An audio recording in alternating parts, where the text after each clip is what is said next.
दोस्तों नमस्कार। अनिल क्लासेज में आपका स्वागत है। आज हम आपके सामने प्रतिशत पढ़ेंगे और प्रतिशत की सामान्य जानकारी प्राप्त करेंगे, जिससे आप और प्रतिशत एक ऐसी चीज़ है जिसका प्रत्येक एग्जाम में, चाहे वो आपके एसटीसी हो, चाहे आपकी रीट हो, चाहे आपकी रेलवे के एग्जाम हो, चाहे पटवारी के एग्जाम हो, चाहे पीटेट हो, तो इन सब में आपका ये प्रतिशत से संबंधित सवाल पूछे जाते हैं। तो प्रतिशत, जैसे कि नाम से विदित है कि प्रतिशत की तुलना किसके ऊपर की जाती है? प्रत्येक 100 के ऊपर की जाती है। प्रत्येक 100 के 100 पर इसकी तुलना की जाती है। यानी जो भी मान होगा वो 100 के आधार पर निकाला जाएगा। जितना भी मान आपको दे रखा होगा, यदि उसकी गणना अगर 100 के ऊपर की जाएगी तो वो आपके में आएगी प्रतिशत। जैसे कि आपके सामने उदाहरण पेश करता हूं मैं, जैसे 45%। और 45% को आपको, अब ये प्रतिशत संख्या है, तो आपकी प्रतिशत संख्या को सामान्य में बदलना है। सामान्य परिमेय संख्या में बदलना है।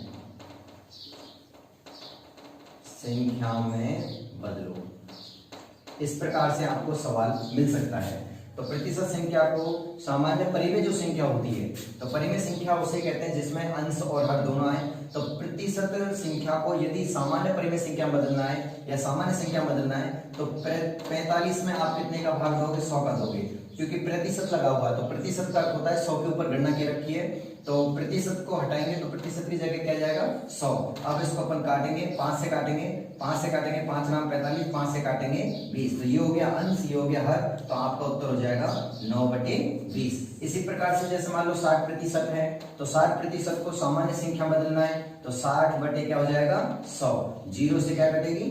0। 2 से काटेंगे अपन 3 और 2 से काटेंगे अपन 5, तो 3/5 आपके क्या आ जाएगा? उत्तर हो जाएगा। यदि आपको प्रतिशत संख्या को दशमलव भिन्न में बदलना है, तो आपकी जो परिमेय संख्या है, इस परिमेय संख्या में 5 का भाग देंगे इसमें, तो 5 का 30, तो 0.6 आपकी दशमलव संख्या हो जाएगी, तो ये आपका उत्तर हो जाएगा। यानी परिमेय संख्या बदलेंगे तो आपको भाग देने की जरूरत नहीं है। दशमलव संख्या में आगे बनाना है, उसको आगे बढ़ाना है, तो 3 में 5 का भाग देंगे तो आपकी दशमलव संख्या प्राप्त हो जाएगी। अब सवाल, कभी कभार सवाल भी पूछा जाता है कि एक बगीचे में जैसे कि आपको सवाल मिलेगा, एक बगीचे में 60 नीम के पौधे, 20 शीशम के पौधे और 20 पपीता के पौधे हैं, तो बगीचे में पपीते के पौधों का प्रतिशत ज्ञात कीजिए। यानी आपको जो बगीचा है, उस बगीचे में आपको पपीते के पौधों का प्रतिशत पूछा है। इसका प्रतिशत पूछा है, पपीते के पौधों का प्रतिशत। तो अब आप देखिए कि पपीते के पौधों की संख्या कितनी है। तो आपके यहाँ पपीतों के पौधों की संख्या, तो पपीते के पौधों की संख्या कितनी है आपकी? 20। और नीचे कुल पौधे कितने? तो कुल देखो 60 + 20 + 20, तो टोटल कितने हो गए? 100। और क्या निकालना है आपको? प्रतिशत निकालना है। क्या निकालना है? प्रतिशत। तो गुणा कितने से करोगे? 100 से। 100 से 100 कट गया, क्या बचा? 20% आपका क्या हो जाएगा? उत्तर हो जाएगा। तो सूत्र क्या बना? सूत्र बना पपीते के पौधे बटे कुल पौधे गुणा 100। और इसके आधार पे आपने क्या किया? आपने अपना आंसर निकाल लिया। इसी प्रकार से यदि बगीचे में नीम के पौधों का प्रतिशत पूछता, तो 60/100 गुणा 100, तो 60% आ जाता। शीशम के पौधों का प्रतिशत पूछता, तो 20/100 गुणा 100, तो आपका 20% आपके। तो इस प्रकार से आपको प्रतिशत का सवाल पूछा जा सकता है। इसी प्रकार से अभी इसी सवाल को अपन आगे बढ़ाएंगे। अब ये सवाल आपके सामने, जैसे कक्षा 2 में 40 विद्यार्थी हैं, तो आपके कुल विद्यार्थी कितने हैं? आपके 40। कुल विद्यार्थी कितने हैं? आपके 40 हैं। उनमें से आज 4 विद्यार्थी अनुपस्थित हैं, तो अनुपस्थित कितने हैं? अनुपस्थित छात्र कितने हैं? आपके 4 हैं। तो उपस्थित छात्र कितने हुए? उपस्थित छात्र कितने हुए? 40 - 4 = 36। अब उसने आपको प्रतिशत पूछा है कि प्रतिशत उपस्थित छात्र कितने हैं। तो उपस्थित छात्र प्रतिशत पूछा है, प्रतिशत। अब देखिए उपस्थित जो छात्र हैं आपके वो कितने? 36 हैं। अब 36, तो टोटल छात्र कितने हैं आपके? 40। अब क्या निकालना है आपको? प्रतिशत। तो प्रतिशत निकालने के लिए गुणा क्या करोगे? 100 करोगे। 0 से 0, 4 से काटेंगे 9 और 9 को 10 से गुणा करेंगे कितना आएगा? 90% आपका क्या जाएगा? उत्तर आ जाएगा। अगर मान लो यही सवाल आपको उपस्थित की जगह अनुपस्थित छात्र पूछता, अनुपस्थित छात्र, तो अनुपस्थित छात्र का यदि प्रतिशत पूछता, तो अब आपको पता होना चाहिए कि अनुपस्थित छात्र कितने आपके? 4 और टोटल छात्र कितने आपके? 40 और प्रतिशत निकालने के लिए किससे गुणा करेंगे? 100 से। 0 से 0, 4 से 4, तो आपके कितना आ जाएगा? 10 आपका % उत्तर हो जाएगा। तो यहाँ आप वैसे भी निकाल सकते थे कि 100 में से अगर 90 घटाएंगे तो आपका 10 आ जाएगा।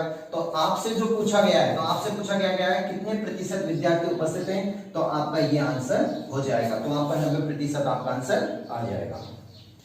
हाँ तो दोस्तों, अब देखिए, अब आपके सामने एक बहुत ही इंपॉर्टेंट सवाल है जिसको वृत्त चित्र के द्वारा आपको बताया गया है। ये वृत्त आरेख है और ये कई बार आपको बीएसटीसी परीक्षा में भी आ चुका है और ये कम से कम 6-7 नंबर का आएगा और ये 6-7 नंबर आपको बहुत ही महत्वपूर्ण योगदान रखते हैं। इससे आपका सिलेक्शन भी 100% होगा और ये प्रश्न बहुत ही इंपॉर्टेंट है। इस प्रश्न को थोड़ा सा ध्यान से देखिए। एक परिवार की मासिक आय है वो आपकी 3080 रुपये है। चित्र का अध्ययन कीजिए और आगे दिए गए प्रश्नों का उत्तर निकालिए। अब जैसे मान लो ए है, तो ए किसका है? आपका फूड यानी भोजन है। तो जो ए है तो ये आपका हो गया, किससे संबंधित हो गया? भोजन से संबंधित हो गया। उसके बाद में आपका बी है, ये वाहन से संबंधित है, तो ये हो गया आपका वाहन से संबंधित। उसके बाद में है सी आपका वस्त्र से संबंधित हो गया, यानी ये कपड़ा हो गया, ये आपका वस्त्र हो गया। उसके बाद में डी है, जो आपसे मिश्रित, जो आपका डी है ये आपका मिश्रित हो गया, यानी आपके जो अन्य खर्चे होते हैं उनके आधार पर हो गया, ये मिश्रित हो गया। उसके बाद में ई है, जो आपकी बचत को दर्शाता है। जो ई है ये आपकी बचत को दर्शाता है कि आप एक महीने में कितने बचाते हो। उसके बाद में जो एफ है ये आपके मकान किराए को दर्शाता है कि आपका मकान किराया कितना है, तो ये आपके मकान किराए को दर्शाता है। तो इस प्रकार से आपके जो घरेलू जो खर्चे होते हैं, घर की जो दिनचर्या में जो काम आने वाली वस्तुएं होती हैं, उनका पूरा यहाँ चार्ट बना रखा है, वृत्त चित्र दे रखा है। इस वृत्त चित्र की मदद से अपन इनके प्रश्नों को निकालेंगे। अब जैसे मान लो प्रश्न कई बार अलग अलग ढंग से पूछे जाते हैं। जैसे आपसे इनके माध्यम से आपको प्रश्न पूछा जाएगा कि बताइए कि जो एक परिवार है वो भोजन पर कितने प्रतिशत खर्च करता है। तो जैसे उसने प्रश्न पूछा किसके ऊपर? भोजन के ऊपर। तो भोजन के ऊपर प्रतिशत पूछा है, तो अब आपको सबसे पहले भोजन का प्रतिशत देखना पड़ेगा। तो वृत्त चित्र में आपका भोजन पर प्रतिशत कितना है? तो वृत्त चित्र में भोजन पर प्रतिशत कितना है आपका? 25 है। कितना प्रतिशत है? 25। अब 25% है, परसेंट का मतलब क्या होता है? 100। तो 25 कितने पे हो गया? 100 पे हो गया। अब आपकी टोटल मासिक आय जो परिवार की है वो कितनी है? 3080। तो 3080 से आप क्या करोगे? इसको गुणा करोगे। तो देखो 0 से क्या कट गई? 0। 5 से काटोगे 5 बार, 5 से काटेंगे 2 बार, 2 से काटेंगे 2 एकम 2, 2 पंजे 10, 2 चौकू 8। अब 5 से गुणा करेंगे, 5 चौका 20, हाथ से लगी 2, 5 5 25, 25 और 2 27, हाथ से लगी 2, 5 एकम 5, 5 और 2 7। तो यानी आपके 770 रुपए किस पे खर्च हो गए? भोजन पे खर्च हो गए। तो इस प्रकार से आपको एक एक करके प्रश्न पूछा जा सकता है। जैसे हमने भोजन का प्रतिशत निकाला है, भोजन का पूरा मान निकाला है कि भोजन पर आपने, सॉरी गलती से आ गया, कि भोजन पर कितना व्यय हो रहा है, भोजन पर कितना व्यय हो रहा है। तो उस व्यय को आपने क्या कर लिया, यहाँ आपने रुपए निकाले 770 रुपए। एक परिवार की आय जब आपकी 3080 रुपए है, तो उसमें से भोजन पर व्यय कितना हो रहा है? 770 रुपए हो रहा है। इसी प्रकार से आप जैसे मान लो आप बचत निकालोगे कि आपकी बचत कितनी है, तो इसी प्रकार बचत जो आपकी है, तो बचत आप देखिए बचत का प्रतिशत कितना है। बचत का प्रतिशत आपका इसमें यहाँ क्वेश्चन आंसर यानी आपको नहीं दे रखा है। तो सबसे पहले आप क्या करोगे, इन 100 में से आप इन सबको जोड़ के निकालोगे। तो 100 में से सबको जोड़ के निकालोगे तो 100 माइनस, अब देखिए 25 और 15 40, 40 और 30 70 और 70 10 80, यानी 100 में से जब आप 80% घटाओगे तो यहाँ कितना परसेंट बच गया? 20। तो 20 आपकी क्या आ गई? यहाँ पर बचत आ गई। तो यहाँ बचत जो है वो आपकी कितनी आ गई? 20% आ गई। अब 20% है, परसेंट यहाँ से जब आप परसेंट को हटाओगे, परसेंट घटाओगे तो क्या आएगा नीचे? 100। और आपकी टोटल मासिक आय कितनी है परिवार की? 3080। तो 3080 को आप क्या करोगे? गुणा करोगे। तो 0 से जीरो, जीरो से जीरो और 2 से गुना करेंगे, 8 दूनी 16 और 3 दूनी 6, तो 616 रुपए परिवार आपका बचत कर रहा है। तो इस प्रकार से आप बचत के ऊपर जो आप टोटल बचत कर रहे हो आपके आ गई 616 रुपए, किसके आधार पर? 3080 के आधार पर। तो इस प्रकार से आपको एक एक करके भी प्रश्न पूछा जा सकता है। 2 मैंने आपको उदाहरण दे दिए, बाकी के आप 4 उदाहरण आप खुद भी निकाल सकते हो। अब क्या करेगा सवाल आपका, अब प्रश्न दूसरे ढंग से, एक प्रश्न तो इस प्रकार से पूछेगा, अब दूसरा प्रश्न पूछेगा कि जब बताओ कि भोजन पर और कपड़े पर, यानी भोजन पर और आपके वस्त्र पर, यानी भोजन प्लस वस्त्र, इन दोनों को मिलाकर व्यय कितना कर रहा है परिवार। ये व्यय के बारे में पूछेगा, किस किस को मिलाकर? भोजन को और वस्त्र को। तो भोजन पर कितना प्रतिशत है? देख लो, भोजन पर कितना प्रतिशत है? 25%, और वस्त्र पर कितना प्रतिशत है? 18%। तो 25 और 18 को क्या करोगे आप? दोनों को जोड़ोगे, तो 25 और 18, गलती से 53 लिख दिया, तो यहाँ 43% आएगा। 43% आपका भोजन और वस्त्र इन दोनों पर मिला के आ रहा है, तो 43% को जब आप हटाओगे तो बटे में क्या आएगा? 100, और उसके बाद में आपके परिवार क्या है, कितनी है? 3080 रुपए है। तो 3080 है, दोनों को आप काटोगे। अब आप क्या करोगे? 308 को 43 से क्या करोगे? गुणा करोगे। तो 308 को जब 43 से गुणा करेंगे, 8 के 24, 3 किया 9 और 8 चौका 32 और 4 किया 12, तो 4 4 9 3 12 से लगी 1 और ये, और 13 आ गए आपके 13 244 भाग 10, यानी 1324.40 रुपए। ये आपके किस पे आ गए? भोजन और वस्त्र पर व्यय आ गया।